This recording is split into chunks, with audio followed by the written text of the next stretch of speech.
Muy buenos días, queridos amigos, estimados hermanos. Hoy es viernes 31 de enero del año 2025 y vamos a tener la conclusión de la lección número 5 que estudiamos durante la semana y se tituló La ira del amor de Dios.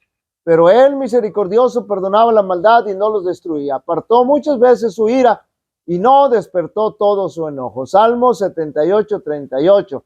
Es interesante notar y tal vez hasta sorprendente que la ira del amor de Dios sea su justicia.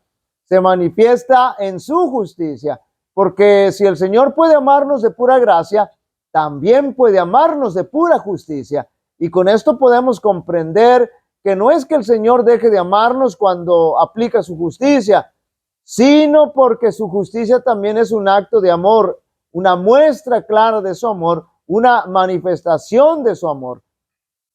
Que nos quede bien claro que aunque el carácter de Dios es amor, también es justicia, porque su justicia es una manifestación de su amor. Su justicia se manifiesta en contra del pecado, note bien, en contra de la maldad, porque nuestro Dios siempre ama al pecador.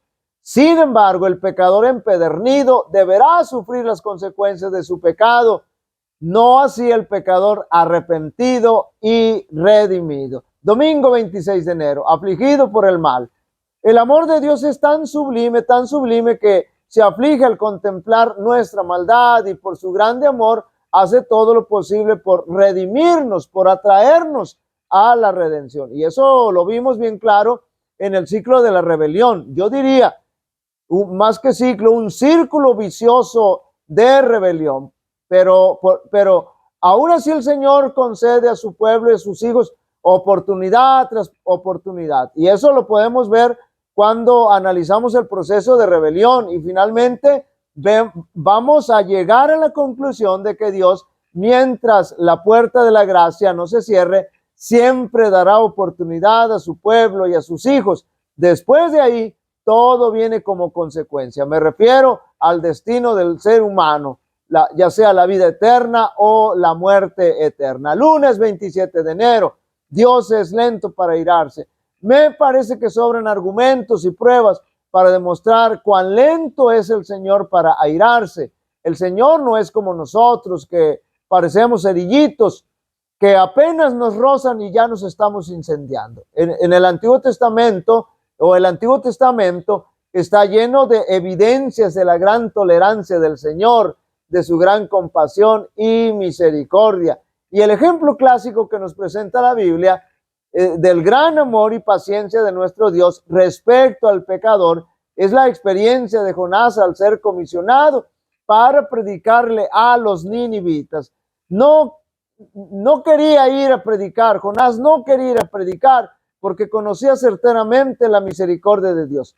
Tan lento para enojarse, sabía que perdonaría a los habitantes de Nínive, porque Dios es amor y recibe al pecador arrepentido. Pero ¿qué le pasa a Jonás? Que muestra su coraje y su odio para quienes se habían arrepentido. Eso es una muestra tremenda, note bien, o esto muestra un tremendo contraste entre Dios y el ser humano. Martes 28 de enero, indignación justa. Quien no muestra indignación ante actos abiertos y descarados de injusticia se convierte en su cómplice. Incluso quien no muestra su indignación justa ante cualquier acto de injusticia, sea abiertamente o no, cuando somos indiferentes ante tales actos, estamos atentando en contra de la justicia, en contra de lo justo.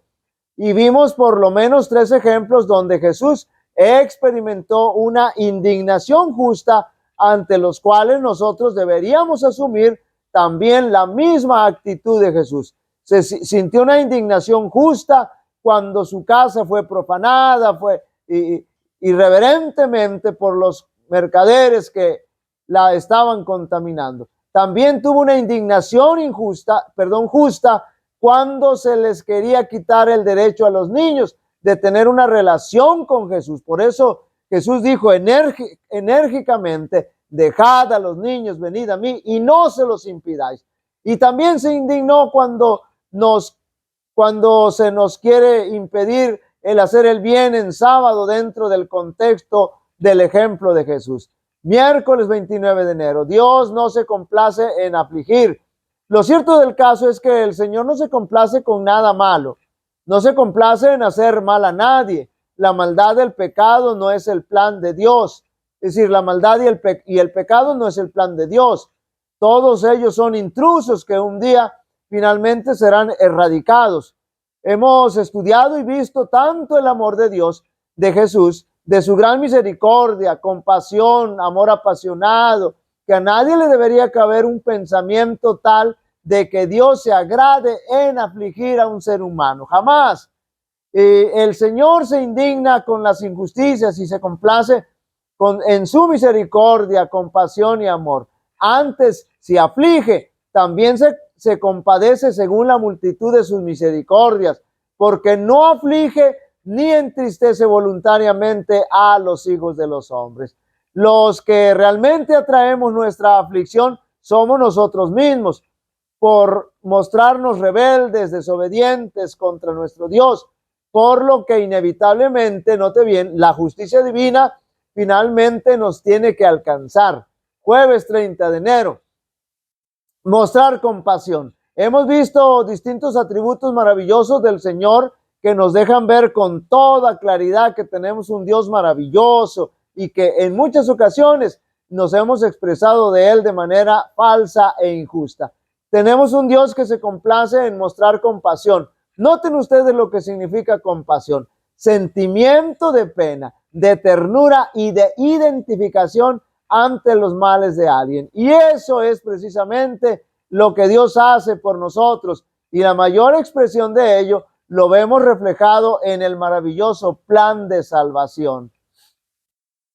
Así que la teología bíblica nos muestra a un Dios compasivo, dispuesto a hacer todo y dar todo por la redención de sus hijos caídos en pecado. Ahora debemos poner atención a lo siguiente. Note bien, sin duda Dios es amor, es compasivo, Dios apasionado, pero también Dios es justicia y en su momento, escuche bien, tendrá que amarnos por pura justicia, es decir, Dios no puede ser burlado y finalmente nos alcanzará su justicia divina. Permitamos que nos alcance la justicia imputada que Jesús nos da y no ser objeto de la justicia de Dios en cuanto a la maldad, al pecado, en cuanto al pecador impenitente, para estudiar y meditar. Los israelitas eran culpables de haber traicionado a un rey que los había colmado de beneficios y cuya autoridad se habían comprometido voluntariamente a obedecer. Para que el gobierno divino pudiera ser mantenido, note bien, debía hacerse justicia con los traidores. Sin embargo, aún entonces se manifestó la misericordia de Dios a pesar de todo.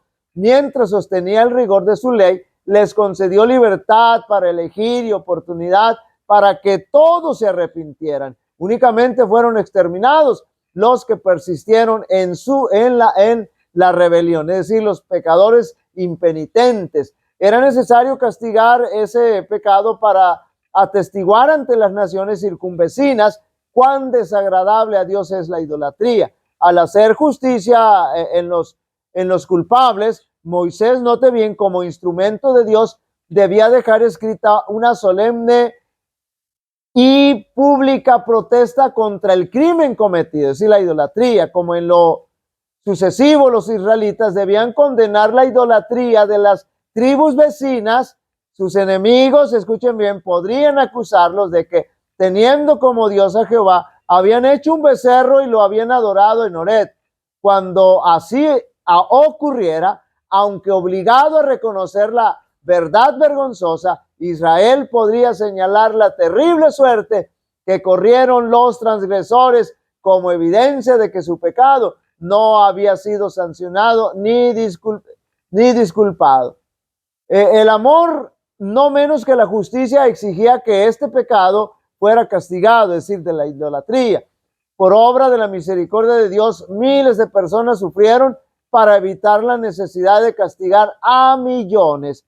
Para salvar a muchos, había que castigar a los pocos. Es decir, el Señor ama, pero también es justicia. Queridos amigos y hermanos, nuestro Dios es maravilloso, nos ama longánimemente, nos ama incondicionalmente. es tardo para la ira, es compasivo, es misericordioso y apasionado, no se complace en ver sufrir a sus hijos, pero también es justicia. Y si no hemos sabido valorar, aquilatar y aceptar ese amor y hemos preferido quedarnos en nuestros pecados, finalmente la justicia divina por amor nos alcanzará. Jehová te bendiga y te guarde. Jehová haga resplandecer su rostro sobre ti y tenga de ti misericordia. Jehová alce sobre ti su rostro y te dé paz. Y pondrán mi nombre sobre los israelitas y yo los bendeciré. Dios bendiga a cada uno de vosotros.